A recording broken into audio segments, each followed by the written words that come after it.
Bom, boa tarde novamente a todos. São 4 horas, pontualmente, conforme o convite. Boa tarde e bem-vindos e bem-vindas, tanto os nossos palestrantes convidados, como toda a comunidade de profissionais que está na nossa audiência acompanhando hoje. Nós vamos fazer essa transmissão de um webinar do CROSP, Conselho Regional de Odontologia de São Paulo, que vai tratar da odontologia e Covid-19, o que fazer neste momento. Os palestrantes apresentarão recomendações para os cirurgiões dentistas sobre o atendimento odontológico em âmbito hospitalar e no consultório diante da pandemia do novo coronavírus. Essa apresentação já está sendo transmitida ao vivo também pelo YouTube.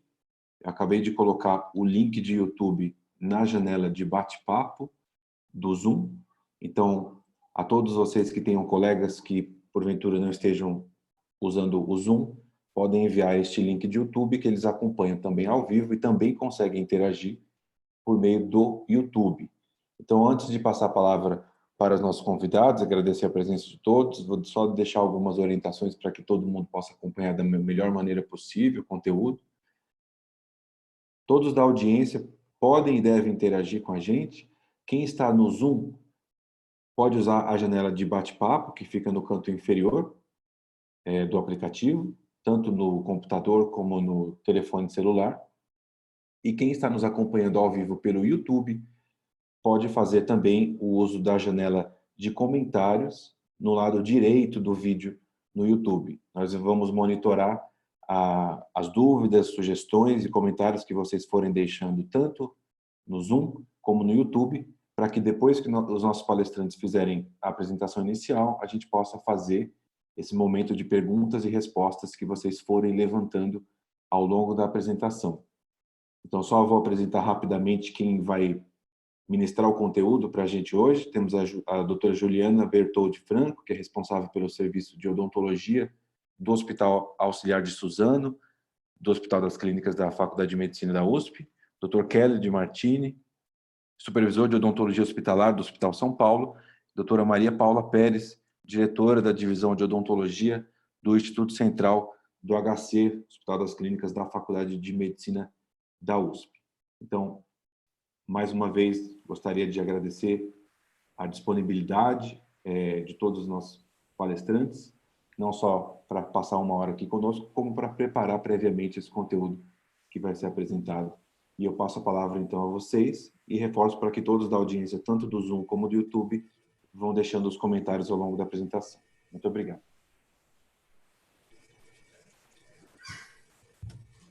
Boa tarde a todos, é um prazer estar aqui. Agradeço o convite do Conselho Regional de Odontologia do Estado de São Paulo para conversar um pouquinho com os colegas a respeito de um momento tão delicado que a gente está vivendo.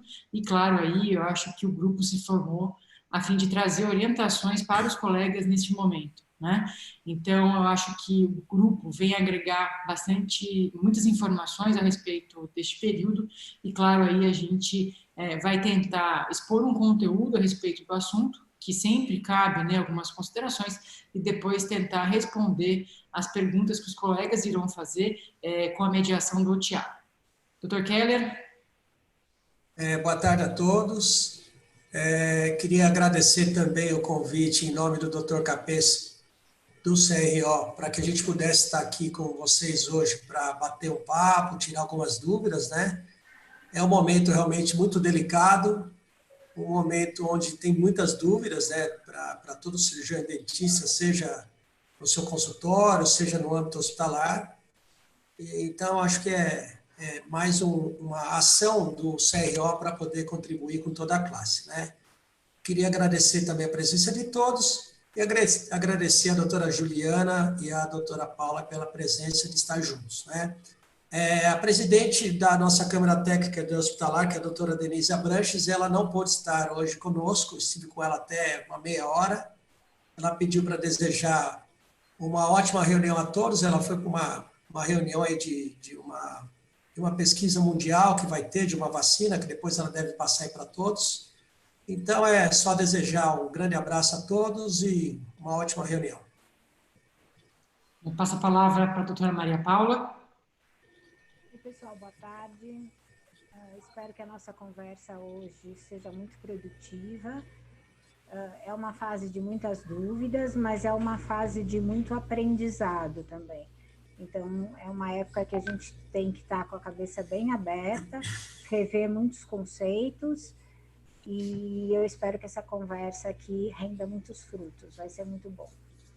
Obrigada a todos por estar aqui, ao CRO pelo convite, e vamos lá, né? Então tá joia. Então a gente vai expor rapidinho alguns conceitos, a gente vai conversando entre nós a respeito desses pontos que a gente levantou, e depois a gente vai abrir para a conversa, né, para tentar responder os questionamentos que os colegas nos trazem, tá bom? Bom, só lembrar um pouquinho, né, clicar aqui, que a gente tem, né, uma situação extremamente nova, né, atual, que nos tira bastante da zona de conforto, que é o atendimento, né, odontológico, assistência odontológica a grupos diversos, né, principalmente referente ao curso clínico dessa doença. Então, a gente tem, né, pacientes que são acometidos pelo vírus, são portadores desse vírus, mas simplesmente são assintomáticos. A gente tem pacientes que têm o Covid-19, né, tem o SARS-CoV-2, na verdade, que é o vírus que depois que se desenvolve, dá origem ao Covid-19. E esse atendimento pode acontecer tanto do nosso consultório particular, como nas unidades de saúde, né, tanto na atenção básica, como na atenção de alta complexidade nos hospitais. E aí, claro, gera aí um novo momento para a odontologia. Então, tudo que a gente aprendeu, né, com o aparecimento do HIV, com o H1N1, H2N3, né, pacientes com tuberculose, a gente resgata neste momento e traz aí para atendimento a paciente COVID positivo ou paciente que é portador do SARS-CoV-2 e literalmente considerado assintomático, sem sinal e sintoma clínico nenhum. E aí cabe aquela reflexão, né, da gente trazer tudo aquilo que a gente sabe sobre segurança para o nosso atendimento no consultório. E isso é importante porque não só para o atendimento no consultório, mas para o atendimento aonde o dentista está atuando. Então, que é em âmbito, né, de consultório, né, a nível ambulatorial, até em nível hospitalar. Eu acho importante a gente conversar um pouquinho sobre os EPIs, a respeito de, principalmente, né, quais são os EPIs necessários, se esse momento realmente, a partir de agora, né, a odontologia muda perante esses conceitos e a gente traz a biossegurança forte, né, realmente presente em todos os nossos atendimentos, né, pós SARS-CoV-2, pós-Covid na nossa população. Dr. Keller?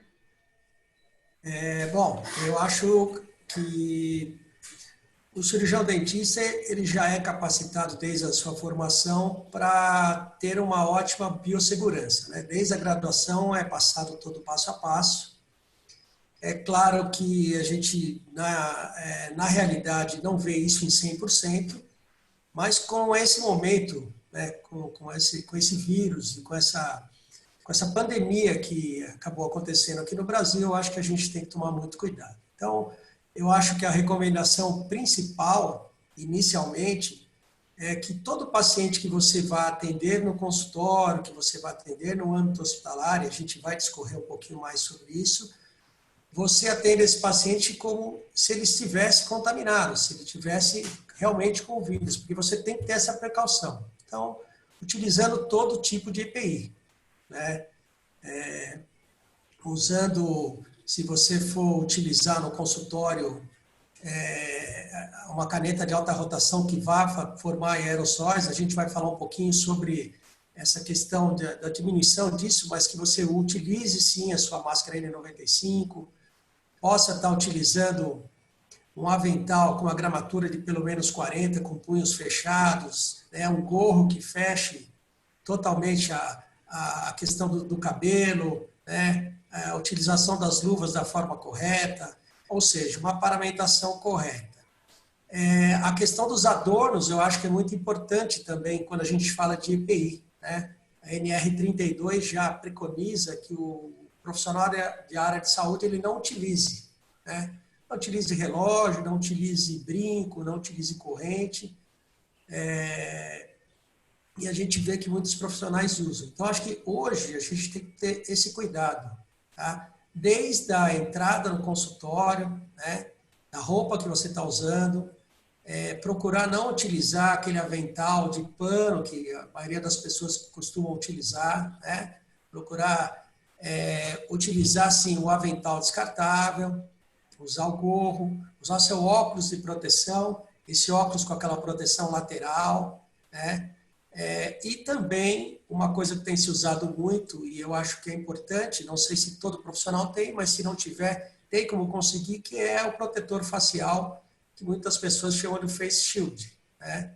Ele fechado lateralmente, vindo até a região do queixo, para que dê uma proteção grande para isso, né? A máscara N95 também, é importante que você saiba colocar ela da maneira correta, consiga fazer uma vedação na parte do nariz, pode usar até uma fita crepe, porque assim você consegue utilizar um óculos de proteção, a face shield, sem provocar aí um embaçamento e você não consiga trabalhar da maneira correta, né?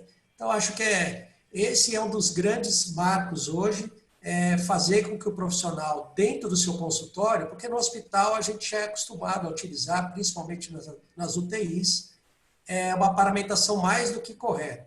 Mas trazer essa paramentação do uso dos EPIs de uma maneira correta. Acho que basicamente um ponto importante nisso. Queria passar para a doutora Paula agora poder falar um pouco também.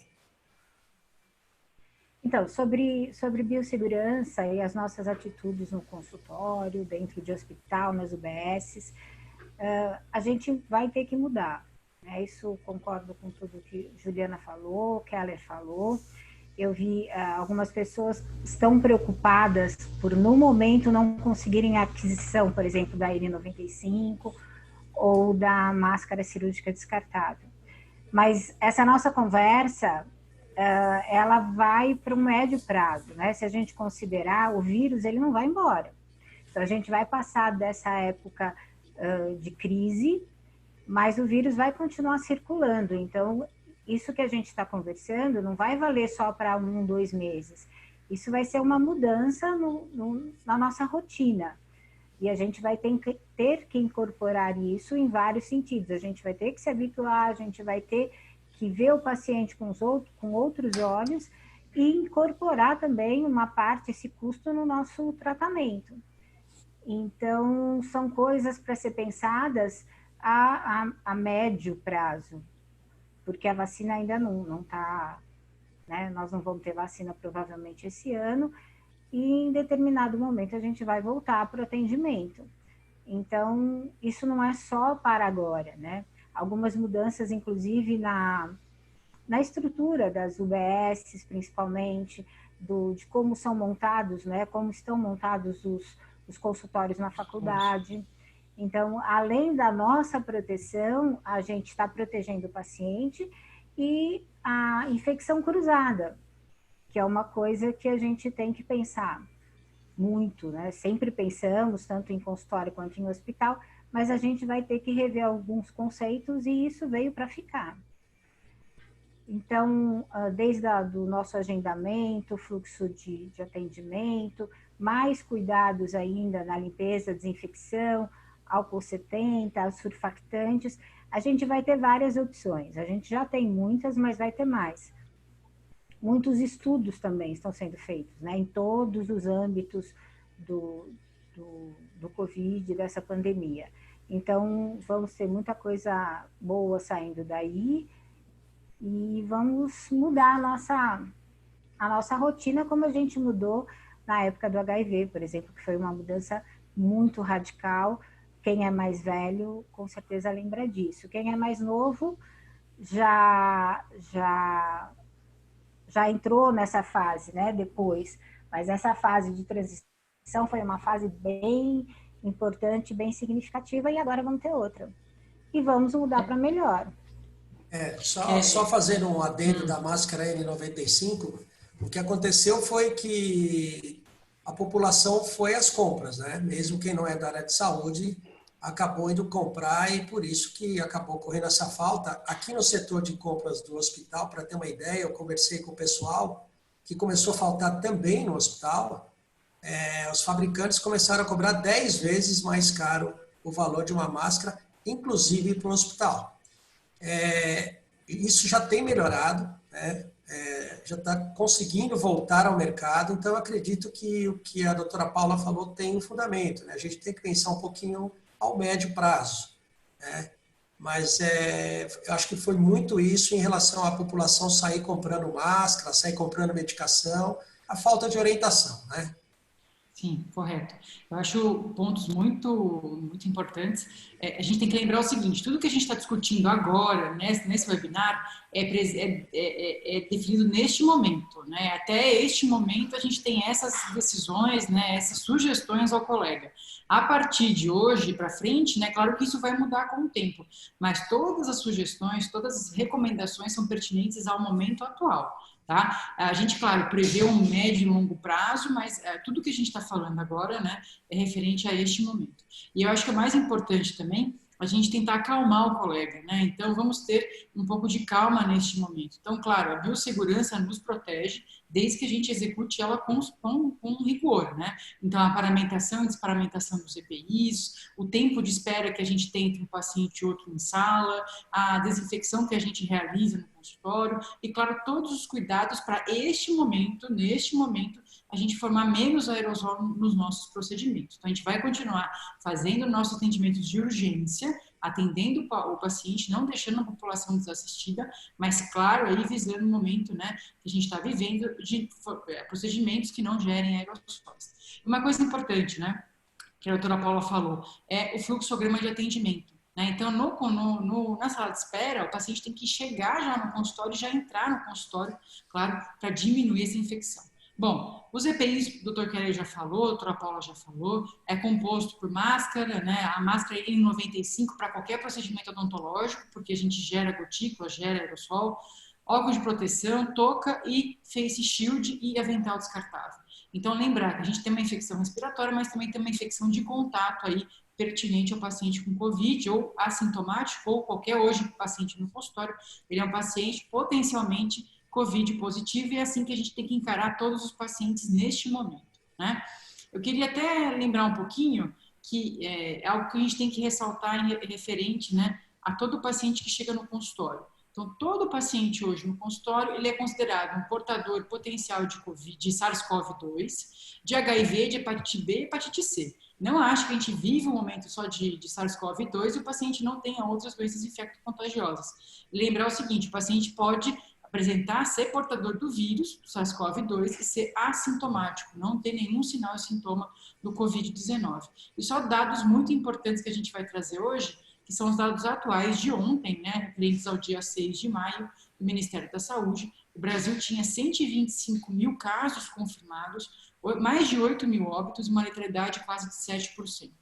Então, eu acho, né, doutor Keller e doutora Paula, que neste momento a preocupação da odontologia ela se redobra referente ao número de pacientes infectados que a gente tem na população. E cabe aí o alerta do dentista, quando ele for fazer o atendimento odontológico no consultório, pensar nesse momento. Eu posso ter um paciente potencialmente infectado, mas assintomático, e todos os meus cuidados devem ser o quê? Seguidos perante a biossegurança. Não é, doutor Keller? Não, exatamente. Eu acho que a grande preocupação que nós vemos hoje é, no começo as pessoas estavam se isolando mais, estavam ficando mais em casa. A gente já verifica aqui em São Paulo as ruas já com bastante carro, muita gente na rua. E se você passar isso para o seu consultório, como a determinação é de atendimentos de urgência e emergência, e começar a abrir para pacientes eletivos, de uma maneira geral, você vai aumentar muito o risco dessa contaminação, né? Seja ela direta, seja ela indireta. E aí é o problema para o paciente, é o problema para o profissional, é o problema para aquela família que está em casa que você pode levar. Então, eu acho que é um momento que a gente ainda precisa tomar muito cuidado. Eu entendo a preocupação de todos, eu também tenho um consultório que está fechado há muito tempo, e a gente precisa trabalhar, né? Mas a gente tem que seguir, por enquanto, o que está sendo preconizado, né? Porque senão você vai aumentar muito o número de casos. Aumentando o número de casos, você começa a superlotar os hospitais, né? Começa a faltar leitos para aqueles pacientes que, por exemplo, podem ter um infarto, um AVC, um trauma de face com problemas de vias aéreas que tem que ser levado com choque séptico, que seja, e aí não vai ter leito para mais ninguém, né? Então, acho que é uma bola de neve, é uma corrente. Então, nós, como profissionais de saúde, eu acho que a gente tem que tomar todo esse cuidado e é um momento ainda de muita precaução, gente. Eu gostaria que a doutora Paula falasse um pouquinho da geração dos aerossóis no consultório, né? Então, eu acho que isso é importante quando a gente fala das infecções cruzadas, da gente contaminar a gente mesmo, pacientes e toda a equipe.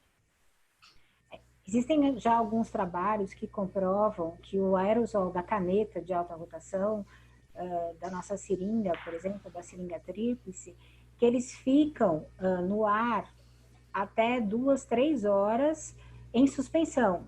Então, se você estiver num ambiente fechado, isso não vale para os consultórios que estão com a janela aberta, mas em um ambiente fechado, esse aerosol ele fica na suspensão. Então, a gente vai ter vírus presente nesse aerosol, se o paciente estiver contaminado. Então, por exemplo, você coloca um paciente, como a gente fazia antigamente, atende um paciente, dá uma desinfetada no consultório e já chama outro, e acha que está tudo bem. Não está tudo bem, porque tem vírus em suspensão. Então, o seu paciente, a hora que abrir a boca, para você dar uma avaliada, para você fazer o seu procedimento, ele pode estar se contaminando, apesar de todo o cuidado que você está tomando com os seus EPIs, com o paciente que você está atendendo no momento. Então, existem alguns protocolos para você não fazer essa utilização, essa chamada a um paciente na sequência do outro. Mais estudos, com certeza, estão sendo feitos, mas no momento, agora, né, nesse momento de crise, a orientação é que vocês não coloquem os pacientes, por exemplo, se eu tenho 2 urgências, 3 urgências no consultório. Ah, então eu vou para o consultório uma vez só e atendo todo mundo de uma vez, na sequência. Não façam isso, tá? Então, deem um intervalo de pelo menos 2 horas entre um paciente e outro. Se vocês não tiverem janela, se vocês tiverem janela, deixem tudo aberto. Esperem um momento, esse tempo passar, para depois você fazer a desinfecção com álcool 70 ou com as substâncias surfactantes. Porque de nada adianta você passar o álcool 70 antes dessa suspensão ser depositada na superfície. Então, a orientação, inclusive aqui no hospital, é que a gente deixe os consultórios 2 horas fechados e para depois fazer a limpeza do consultório. Então, nós não temos janela aqui no hospital, então nossos consultórios não têm ventilação natural. E é isso que a gente está realizando aqui e é o que a gente orienta também para quem pergunta, para quem é de fora e para vocês, né? Que estão aí na frente também, atendendo os pacientes. Eu acho que esse momento é muito importante, porque hoje o cirurgião dentista é o profissional de saúde que realmente fica muito mais vulnerável ao SARS-CoV-2. Por quê? Todos os outros profissionais de saúde atendem o paciente com máscara e o profissional de máscara. Quando você pensa no dentista, o paciente tira a máscara. Então, realmente, esse contato é um contato direto pela proximidade que a gente tem e pelo ar contaminado. Então, isso é super importante. O tempo de espera, da sedimentação de tudo que está em gotícula. Então, a caneta de alta rotação faz aerossol, o paciente falando faz gotícula e isso fica em suspensão no ambiente. Então, é necessário esperar esse tempo para que a gente faça a desinfecção do consultório. E aí entra essa questão, né? Quais os atendimentos que a gente deve fazer neste momento? Neste momento, hoje, né? Quais seriam os procedimentos odontológicos pertinentes, né, à odontologia para que a gente diminua o risco de infecção cruzada no consultório? Doutora Paula. Oi? Oi. Em relação aos procedimentos de urgência e emergência, né, neste momento, quais seriam realmente as indicações para o atendimento odontológico realmente a gente dar uma selecionada para que a gente evite a formação de aerosol ou qualquer outro procedimentos que façam, né, a maior risco de infecção cruzada no consultório? O que é considerado urgência e emergência já foi definido, né, pelo CFO, pelo CRO, e algumas coisas a gente acaba... por exemplo, aqui no hospital, a gente tem um perfil, às vezes, um pouco diferente pelo perfil do paciente. mas esses atendimentos têm que ser feitos, não podem ser negligenciados, e a orientação é que você faça esse espaçamento, use o mínimo possível a caneta de alta rotação. Então, a gente volta um pouquinho aí, né, e começa a usar o baixa rotação, para se você for fazer um curativo, alguma coisa mais simples, o baixa rotação funciona muito bem.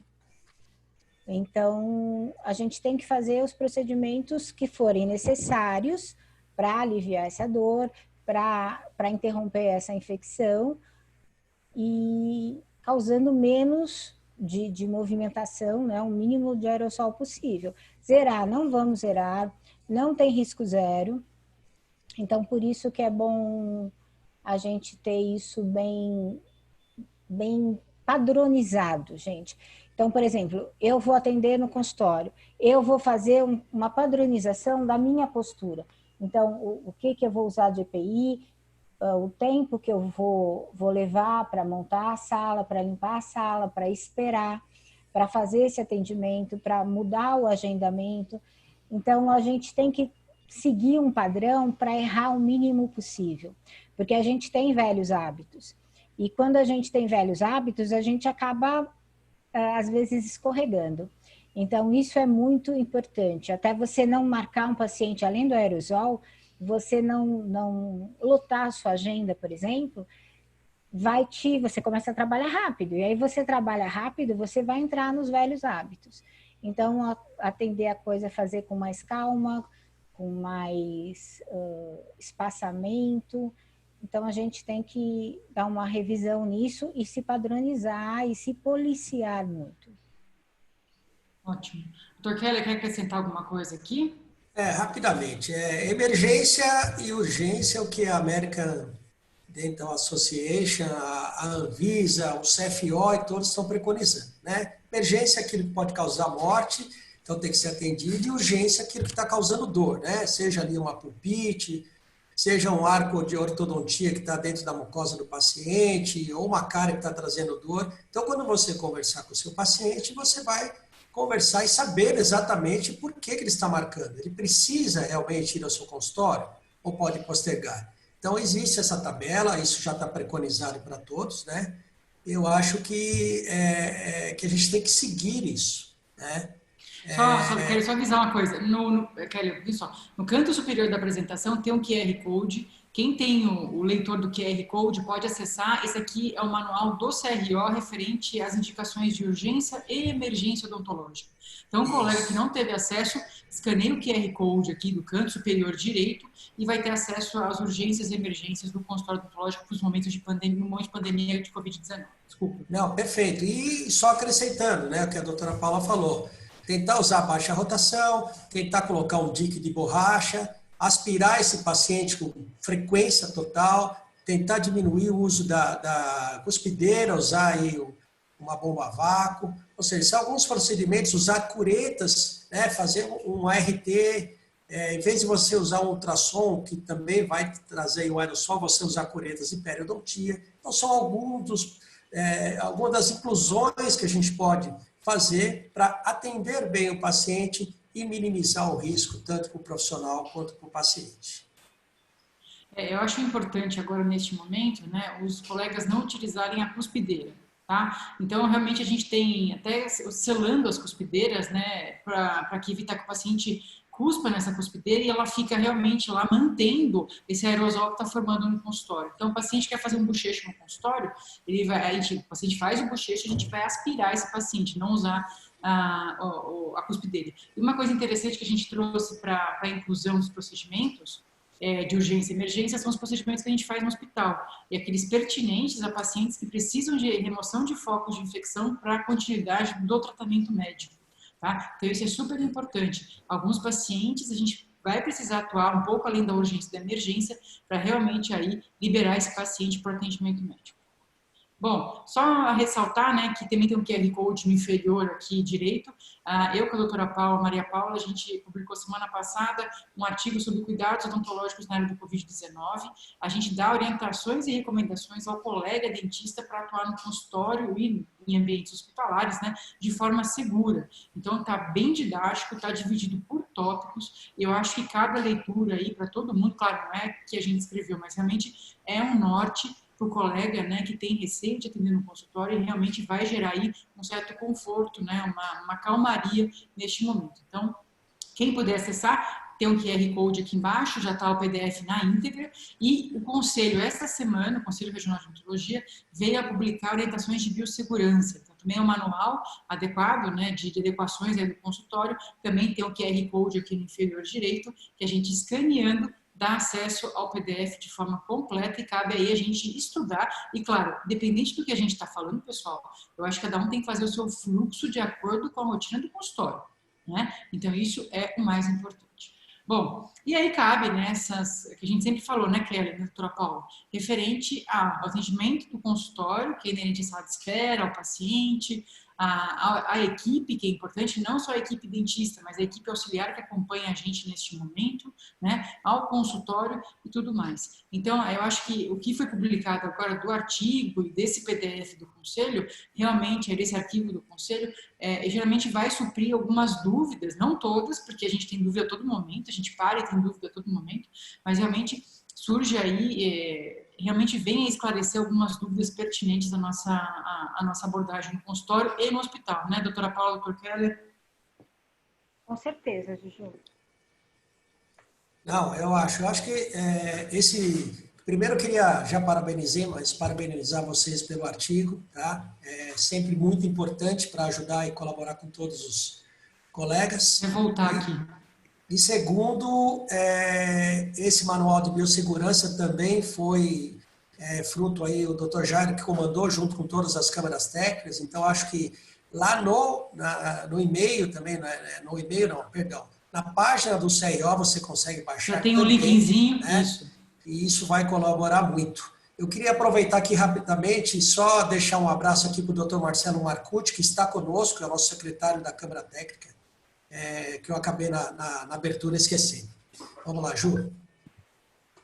Doutora Paula, comentar alguma coisa? Acho que é isso mesmo, né? Referente às orientações, né? E aí tem a nossa parte, que é a odontologia hospitalar, né? O quanto que a gente tem trabalhado aí, né, nos pacientes que já estão suspeitos do Covid-19, né? Referente a esse atendimento específico, né? Eu acho que cabe a gente falar um pouquinho, porque é um atendimento bem diferenciado, né? Tanto até bem diferenciado para a odontologia hospitalar, e eu acho que mais ainda para o dentista que está no consultório apenas, né? Eu acho que é muito importante. Eu acho que, assim, claro que cada hospital tem as suas particularidades, né? Por exemplo, aqui, trazendo um pouco para a UTI do Hospital São Paulo, onde a gente tem muitos casos de Covid também, como tem aí no HC, que eu sei.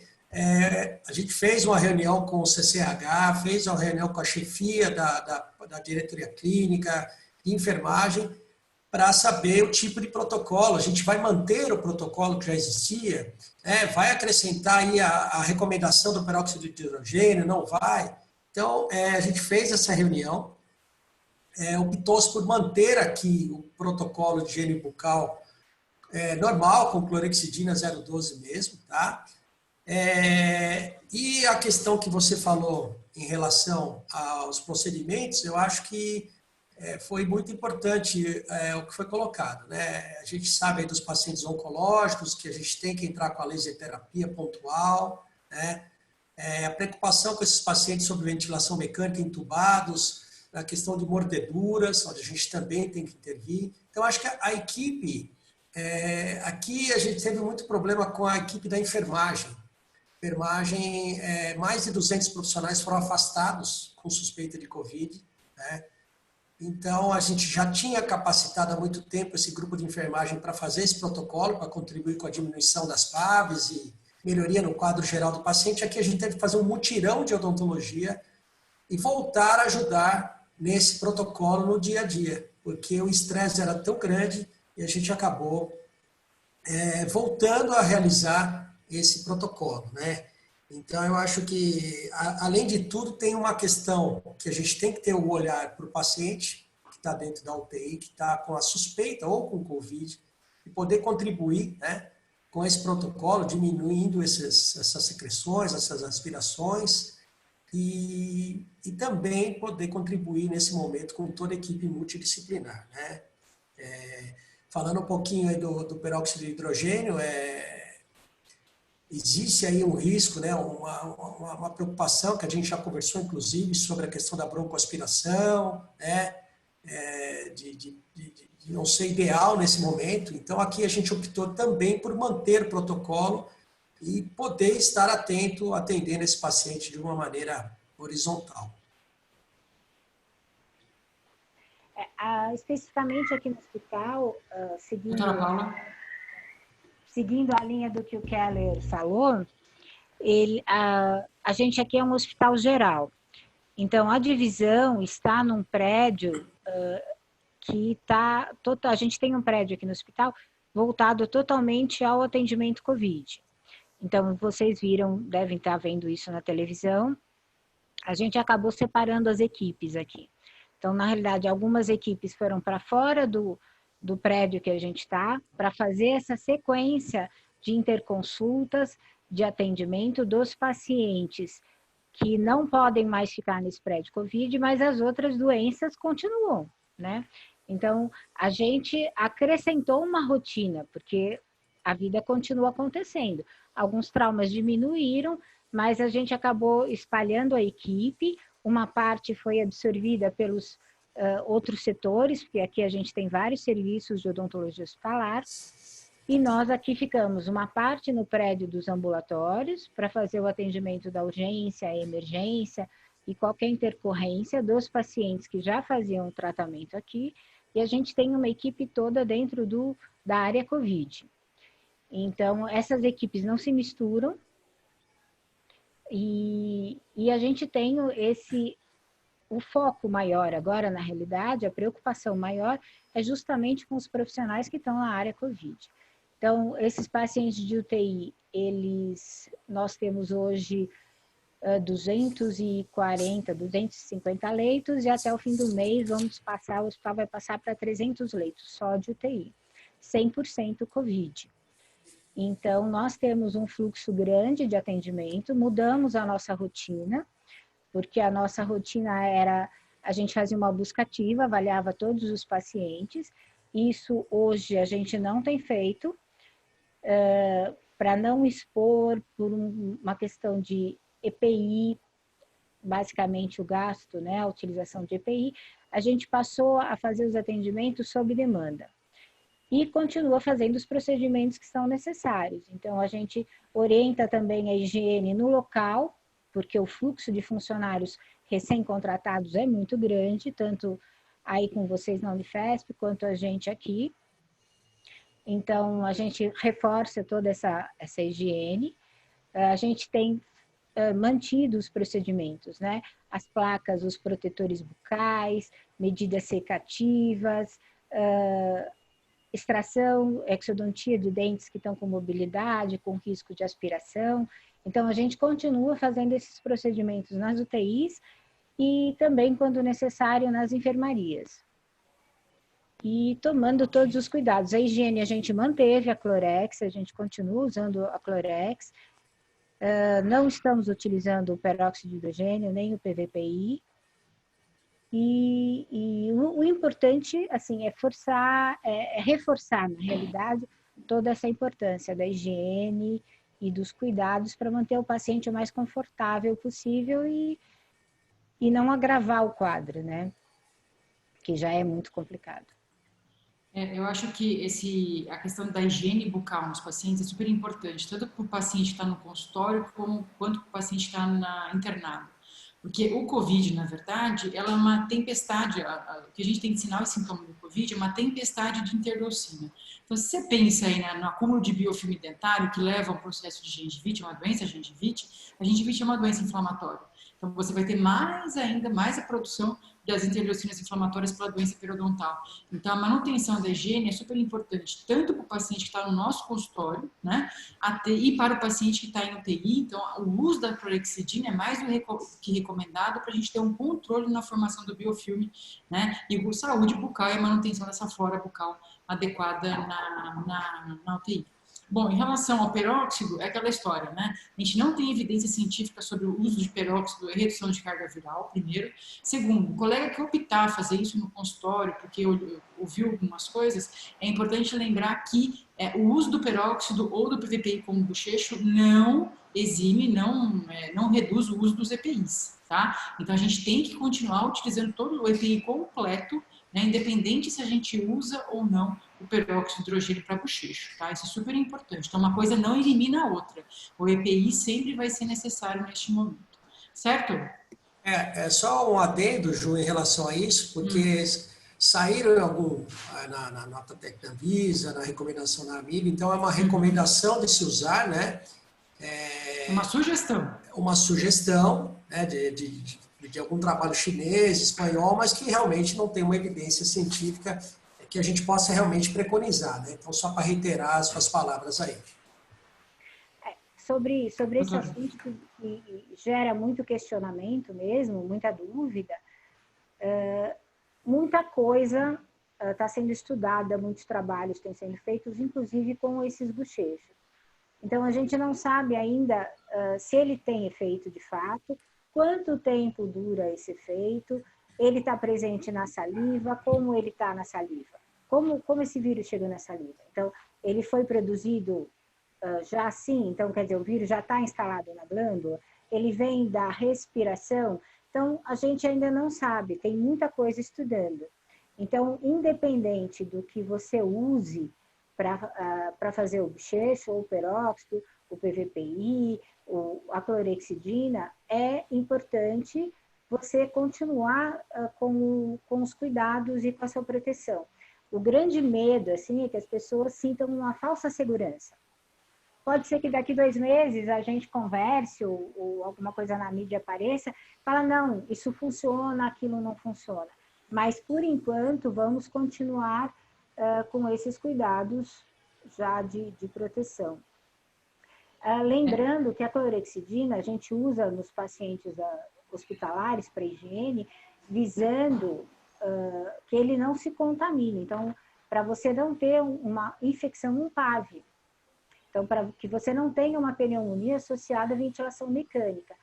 Que o paciente, mesmo com o COVID, ele pode ter ele pode ter um PAV, ele pode ter uma dupla contaminação. Então, uma coisa não exclui a outra.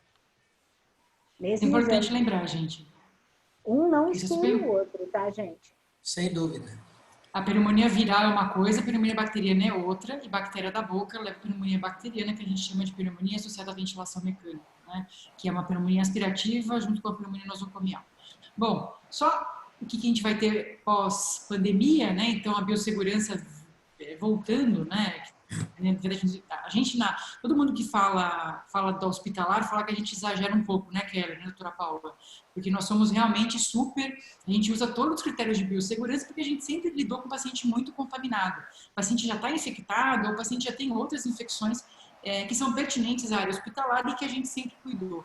Então, o COVID, o SARS-CoV-2, ele veio, né, na nossa realidade e a gente trouxe toda a experiência que a gente tem no combate, no tratamento odontológico de pacientes com outras infecções respiratórias e que hoje são muito pertinentes. Então, vem a biossegurança, vem a história das vacinas, da imunização natural e, claro, o que a gente quer hoje, né, eu, o Dr. Kelly, a doutora Paula, eu acho que todos os colegas que estudam bastante isso, estão orientando a população, é que a odontologia não seja o grande disseminador do vírus, do SARS-CoV-2, né?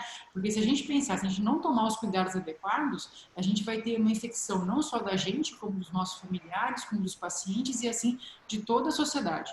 Então é super importante a gente resguardar, continuar sendo dentista, ajudando a população, atendendo a população, mas da forma mais segura possível, né?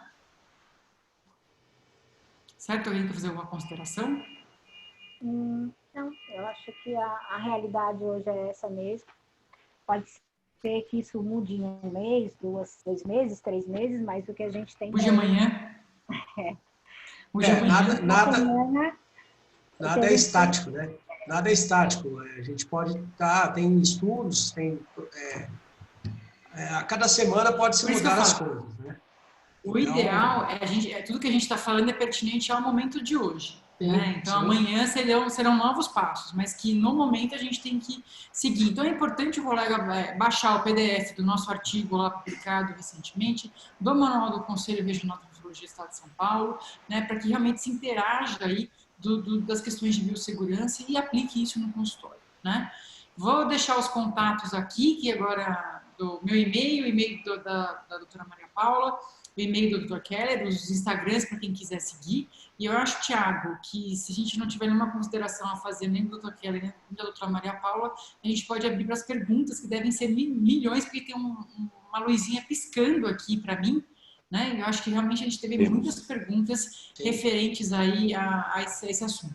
Temos bastante interação do público que está acompanhando.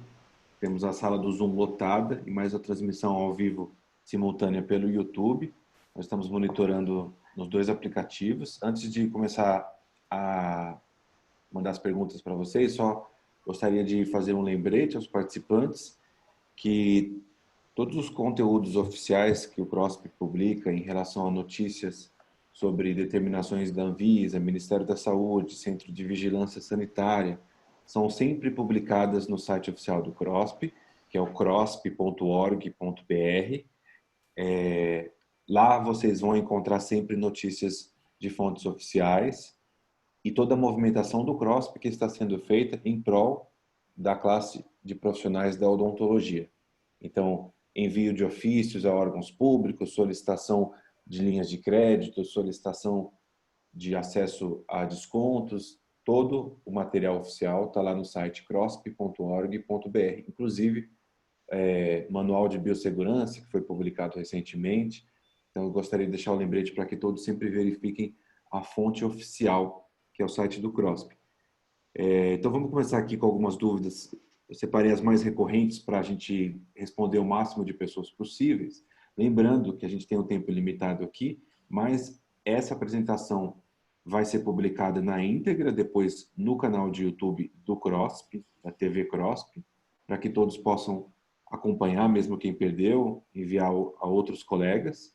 E as dúvidas que porventura a gente não conseguir responder agora, nesse período relativamente limitado, nós pediremos a gentileza dos convidados que respondam e depois a comunicação do CROSP vai enviar as respostas para todo mundo. Então vamos lá com algumas dúvidas.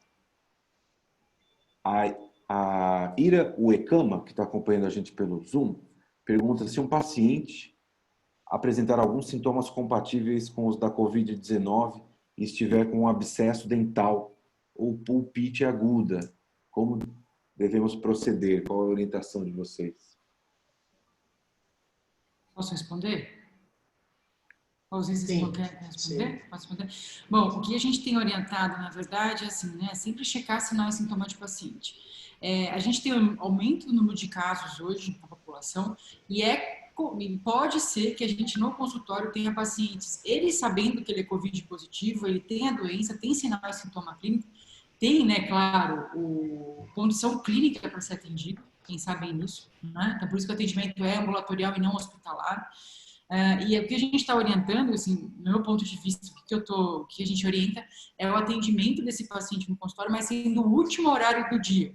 Então, por exemplo, hoje é uma quinta-feira, hoje é quinta. Então, o último horário para eu avaliar, para ver realmente se é um foco dentário, né, para poder prescrever ou até às vezes fazer o procedimento, o paciente tem que ser agendado, né, ele tem que ser medicado corretamente com antibiótico, né, tudo certinho, medicamento para dor. E claro, eu acho que o momento aí, o fluxo, é agendar esse paciente no último momento, né, o último horário do consultório. Por quê? Assim eu vou ter maior tempo de sedimentação desse aerosol, fazer uma limpeza terminal, aí consta limpeza das paredes, do chão, de todo o equipo, depois daquele tempo de sedimentação, para que realmente aí a gente possa assistir esse paciente e, claro, aí ajudar nesse momento de urgência odontológica. Acho que não sei se alguém tem uma outra visão a respeito disso. Não, eu concordo plenamente. Acho que a conduta é essa mesmo. Porque a gente não pode falar, olha, não vou te atender porque você está com Covid. Isso não existe. O paciente está com Não pode, uma coisa, uma ressaltar. ele está com uma infecção, ou seja, o que for, então ele precisa de atendimento. Seguindo esses cuidados que a Juliana especificou e toda a cadeia de biossegurança que já foi falada várias vezes, então... Isso a gente já falou no início, né? Que tem que... todo paciente que for ao consultório, a gente olhar como se ele estiver contaminado, a gente vai ter esse cuidado com todo mundo, né? Então, acho que isso é um ponto principal para a aplicação do cirurgião dentista e do paciente. Então, é só tomar cuidado com o fluxo. Então, se o paciente já é COVID positivo, eu sou COVID positivo, eu tenho uma condição de urgência. Então, só marca o último, né? Como a gente faz no hospital, isolamento de contato, isolamento respiratório, a gente marca o último do período. Então, hoje, por exemplo, seria essa consulta das 5 horas da tarde, 6 horas da tarde, tá? Então, isso é uma coisa importante. Tem uma publicação recente do Lancet que fala, né, que a gente tem que medicar muito bem os pacientes, porque os pacientes que vão desenvolver infecções dentárias podem precisar de atendimento hospitalar e hoje a gente tem uma restrição de encaminhamento e assistência aos pacientes hospitalares por conta do Covid, tá? Então, por favor, aos colegas, né, vamos realmente atender os pacientes com urgência e medicar esses pacientes e acompanhar esses pacientes a fim de não demandar um atendimento hospitalar, tá? Obrigado. Mais uma questão aqui. Cadu Bata, que está nos acompanhando no YouTube, pergunta: gostaria de saber dos palestrantes se podemos ouvir algo sobre a descontaminação do ar, já que vocês trabalham em ambiente hospitalar. Qual que seria a orientação? Doutora Paula? Então, sobre a descontaminação do ar, existem muitos trabalhos em andamento. Então, não tem nada assim já fechado, não tem nada que a gente possa falar, não, faz isso que com certeza dá certo. Então, tomar esse cuidado para esperar a deposição de todo o aerosol e fazer a limpeza da superfície. Tem alguns estudos, daqui a um tempo, quem sabe a gente consegue uma luz ultravioleta, uma água, não sei. Mas, por enquanto, o que a gente tem é álcool 70 e substâncias surfactantes. Para as superfícies, para o ar, por enquanto, nada. Só cuidado mesmo. E essa limpeza, lembrar sempre que tem que ser sempre do menos contaminado, né, para o mais contaminado, né? Isso está também no Manual de Biossegurança, que também é um detalhe importante aí na hora de você fazer a sua desinfecção geral da clínica. A Thaís está perguntando aqui se o Sterilair ajuda na descontaminação do ar no consultório. Olha, esse na verdade, assim, como a doutora Paula falou, a gente não tem estudos científicos que a gente bate o martelo e fala, isso resolve, isso me dá segurança, isso descontamina o ambiente, tá? A gente sabe, né, existem estudos que estão sendo feitos, a gente não tem resultado ainda, porque a gente está orientando o colega ao tempo de espera. Isso realmente diminui o risco de infecção cruzada, né? É difícil você bater o martelo aí num produto, às vezes o profissional até gastar dinheiro com isso, e ele não ser efetivo, a gente está contaminando todo mundo. Então, hoje, realmente, o que é efetivo é espera para a sedimentação dessas partidas gotículas do aerosol, para que a gente faça a desinfecção e, assim, a gente permita um atendimento seguro aos pacientes. Tá? Um detalhe importante também, eu acho que a gente tem que pensar também na questão do ar-condicionado, né? Algumas empresas estão fazendo já alguns trabalhos para verificação, mas a recomendação para quem tem ar-condicionado é, se puder, realmente abrir a janela desse consultório, não utilizar esse ar que você vai ficar o dia inteiro atendendo, por mais que você dê aí 2 horas de espera de um paciente e outro, mas você não vai conseguir tirar o filtro e fazer a higiene desse ar-condicionado a cada paciente, né? Então, esse acho que é um outro cuidado importante também com a questão do ar-condicionado, tá? Uma outra questão nesse ponto ainda, da Liette, mesmo sem o uso de aerosóis, o intervalo deve ser de 2 horas para a desinfecção da sala? Então, O que eu citei de 2 horas é porque a gente tem um trabalho, existem trabalhos, já está provado cientificamente que esse aerossol fica em suspensão. Se você não usar o aerossol e você tiver janela, 15 minutos com o consultório aberto, janela aberta, que é o intervalo, inclusive, que, se eu não me engano, o CRO, né, recomenda, entre o intervalo mínimo entre um paciente e outro, tudo bem. Eu não vejo, mas isso é a minha opinião, entendeu? Agora, a gente não pode ficar baseado na opinião, no que eu acho, o que vale é o que está provado cientificamente. Então, é óbvio que com janela aberta, esse tempo vai diminuir, né? Isso os avós da gente já falavam, né? Casa em que entra sol, o médico não entra. Isso já é um ditado muito antigo. Então, a gente tem que ter bom senso nesse aspecto. Você vai fazer, né? Vai fazer a desinfecção da mesma maneira, de toda a bancada e tudo, mas vai dar um tempo menor. E só comentar uma coisa da desinfecção. A gente gosta de uma coisa em cima de um armário, né? O dentista adora, né, um objeto em cima do móvel, do armário. Então, o que a gente está orientando é tirar tudo de cima do armário para não ter a contaminação, não ter a possível infecção cruzada. Então, remove-se tudo em cima de bancada, de armário, né, para que a gente possa fazer uma desinfecção das superfícies, né, e não dos objetos que estão sobre a superfície. Então, é aquela história, o tempo de espera depende muito de quanto aerossol você faz, se você tem ar-condicionado ou não, se você tem janela ou não, e quão é possível da gente aí mudar de sala também. Então, claro, mensurar o quanto de aerosol está se formando e realmente aí dar esse tempo para sedimentar. Então, é o tempo de tudo que está no ar sedimentar, ou seja, né, sair desse ar e cair na superfície, e depois desse período eu venho e faço a desinfecção com álcool, surfactante, ou quaternário de amônio, o que for, para que realmente eu faça a desinfecção da superfície. Isso é super importante, tá? Uma questão aqui também do meu xará, o Thiago Gedra, é se vocês recomendam a instalação de exaustor no consultório. Vou falar um pouquinho disso, porque eu estou trabalhando bastante em relação às vezes, até adequação de consultório com exaustor, tá? O exaustor, ele pode ser realmente aí uma boa solução para a gente, não é agora, porque realmente é um exaustor, ele custa de 15 a 20 mil, 25 mil para o consultório odontológico, então realmente pode ser uma boa solução aí, né? Depois que a gente passar desse grande momento de pandemia, tá?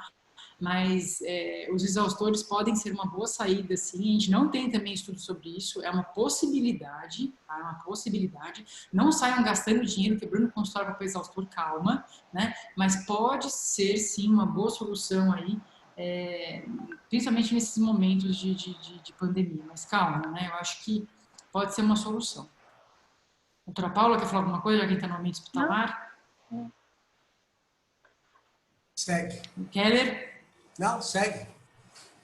Pode seguir. A gente Ô, Thiago, vai acabar a transmissão, é isso?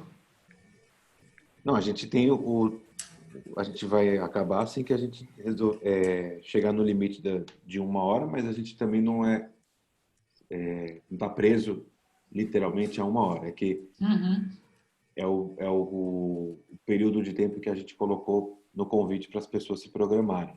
Podemos passar 1 minuto ou 2 sem problema. Aproveito e aviso a todos que a gente abriu uma enquete aqui para quem está acompanhando pelo Zoom para dar opinião sobre a apresentação. E eu sigo aqui com mais algumas perguntas enquanto a gente ainda tem tempo. Tem gente perguntando para vocês falarem sobre estudos de ozonioterapia, se há algo oficial, algum indicativo da utilidade dela. Você quer falar alguma coisa? Então, eu desconheço. Eu não sou capacitada para falar de ozonioterapia, mas com certeza vai ser objeto de estudo junto com outros líquidos que possam ser usados como enxaguatórios. O ozônio com certeza vai ser testado, como vai ser testado o peróxido, então eu acho que pode ser que seja válido. Quem sabe daqui uns 2 meses a gente fala para vocês, olha, água ozonizada vai resolver o nosso problema. Eu acho que o ozônio já é uma coisa que já agrega tanta coisa importante, né?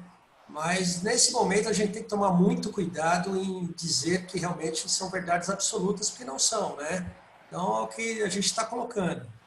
Tem estudos acontecendo e a gente tem que aguardar para realmente passar com estudos científicos bem pautados para que a gente possa colocar isso, fazer uma reforma no consultório, mudar ar-condicionado, mudar a estrutura do consultório, né? Então, acho que, por enquanto, a gente tem que tomar muito cuidado. Eu acho que isso é tudo, tá vendo? Exaustão, luz ultravioleta, ozônio, jogar isoforme no ambiente, pôr aparelhos. Então, são soluções que acho que todo mundo está pensando a respeito de como sair deste momento, como atender o paciente com segurança. Mas uma coisa que acho que é consenso de nós três, né, é que não existem realmente estudos que falam, siga este caminho que este é o mais seguro, que não existe, né? Então, claro, a gente está, um monte de gente fazendo um monte de pesquisa, a gente está esperando, né, ansiosamente esses resultados para realmente ampliar aí o poder de desinfecção do consultório e a gente poder atuar de forma mais segura possível, né? Aproveitando sobre consultório, Juliana, a Licínia Damasceno, que está nos acompanhando aqui, pergunta se no consultório o avental gramatura 40 deve ser retirado na sala clínica ou em outro ambiente. E aí eu já aproveito e deixo uma segunda pergunta para vocês já falarem junto. Qual produto para desinfecção de superfície é mais indicado por vocês? Deixa eu só falar uma coisa. Na sala, essa é uma excelente pergunta. Na sala clínica, eu posso desparamentar, tirar meu TNT, meu avental de TNT, meu avental descartável e vou desprezar. É um para cada paciente, tá? Eu só não vou retirar na sala clínica o meu EPI que fica na cabeça. Então, eu não vou tirar meu face shield, óculos de proteção, máscara N95. Isso eu tenho que retirar em outro lugar que não seja na sala clínica. Por quê? Eu posso me contaminar com a conjuntiva dos olhos, então se eu tirar o óculos de proteção e eu tiver uma gotícula, um aerosol, alguma partícula que pode estar no ambiente, eu posso me contaminar. Se eu tirar máscara N95, eu posso aspirar e entrar em contato com esse ar que está contaminado. Então, tudo que é descartável, luva, a luva e o avental, eu posso descartar em sala clínica, tá? Tudo que está em face, eu tiro fora da sala clínica para evitar o risco de infecção cruzada. Tá? Isso eu acho que é essa a resposta.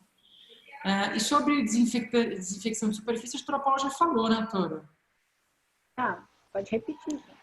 É álcool, é surfactante, é quaternário de amônia, concentrações de superperóxido de hidrogênio, é uma concentração elevada, de em torno de 35% de peróxido de hidrogênio, né? Então, existem hipoclorito, então as soluções cloradas, então isso realmente aí são utilizados para desinfecção do consultório. Lembrar só que o hipoclorito ele é excelente, mas ele só não é bom para metal, você tem que tomar cuidado em relação aos metais com ele, no restante ele é excelente. Uma coisa que é importante, só para lembrar o colega, que às vezes a gente esquece.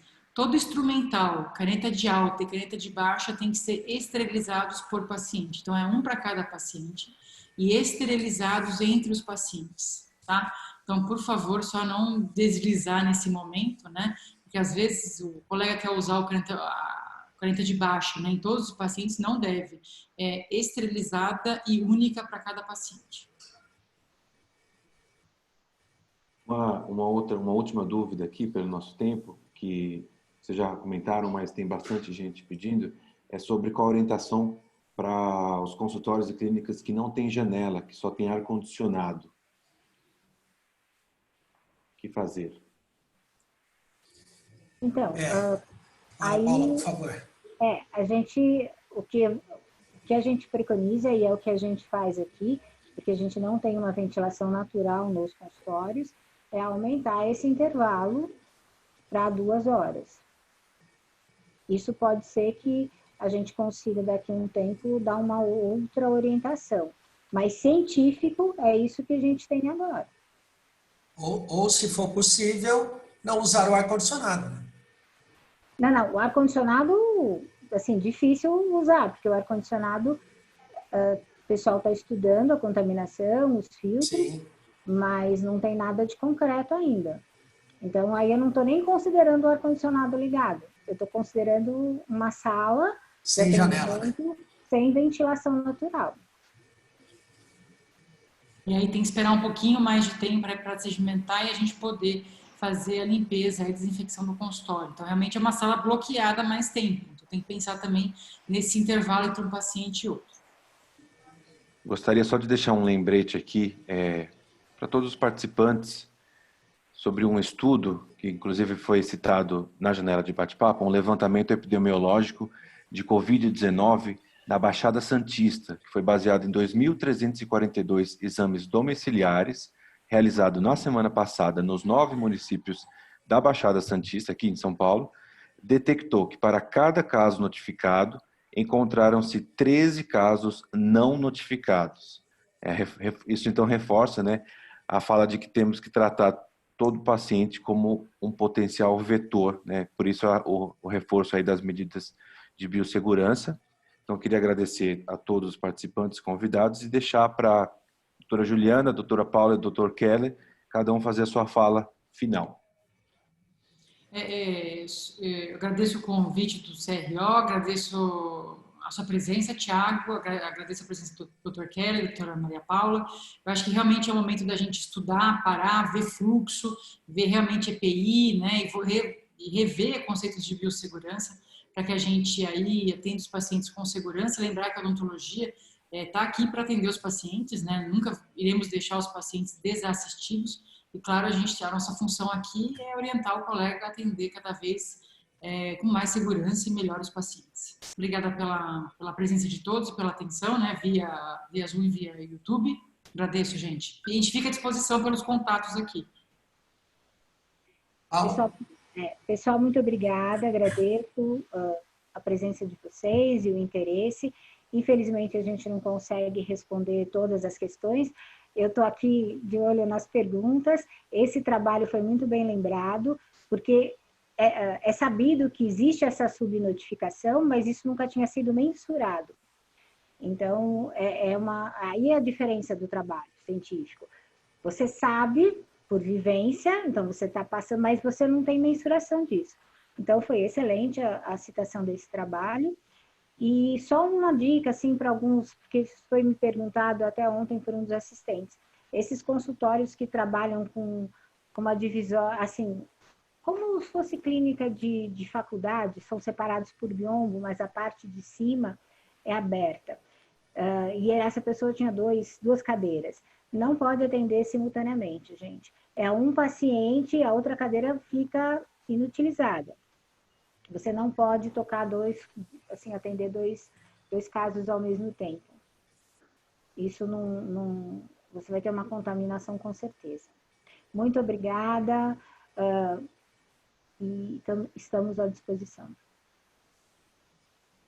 Bom, queria agradecer também Tiago, Laís, doutora Paula, doutora Juliana, dizer que o CROSP, as câmaras técnicas têm feito reuniões online para produzir trabalhos como esse de manual de biossegurança, tem vários informes na página do CRO, né? O Dr. Capês tem se preocupado em fazer reuniões para que possam estar contribuindo com todos os cirurgiões dentistas, né? Dizer que em nenhum momento o CRO proibiu o atendimento dos dentistas, tá? Isso é importante a gente passar, pode ser atendimento. O que foi feito, a gente participou da nota técnica da Anvisa, tem recomendações do CFO, tem outros trabalhos, como a gente já mensurou, são recomendações, tá? Então, acho que é importante. E mais um detalhe final só, porque eu tenho sido muito cobrado em relação às faculdades, né? Como vai ficar? A gente está participando de um grupo de biossegurança também da Beno, onde vai sair aí um manual, umas recomendações com essa preocupação de como será essa volta para as faculdades, com aquele mundo de cadeiras coladas uma à outra, né? Então, em breve também a gente poderá estar passando para vocês isso também. Agradeço muito a presença de todos, que todo mundo possa passar esse momento aí da melhor maneira, né? E estamos à disposição para responder para vocês aí por via e-mail e redes sociais, tá? Um grande abraço. Muito obrigado a todos, doutora Juliana, doutora Paula, doutor Kelly, obrigado a todos os participantes da audiência. Tivemos a sala lotada no Zoom, mais a transmissão ao vivo no YouTube, e gostaria de fazer um lembrete final para todos que o vídeo completo da apresentação vai ser disponibilizado no canal de YouTube do CROSP, e o link será enviado a todos os inscritos, e na medida do possível tentaremos responder as perguntas excedentes que não conseguimos responder hoje durante a apresentação. Depois enviaremos as respostas e que fiquem atentos ao site crosp.org.br e às redes sociais Instagram e Facebook do CROSP para o próximo webinar, um próximo tema de interesse da classe odontológica. Então, boa tarde a todos mais uma vez e um grande abraço. Tchau, gente. Obrigada. Tchau, tchau.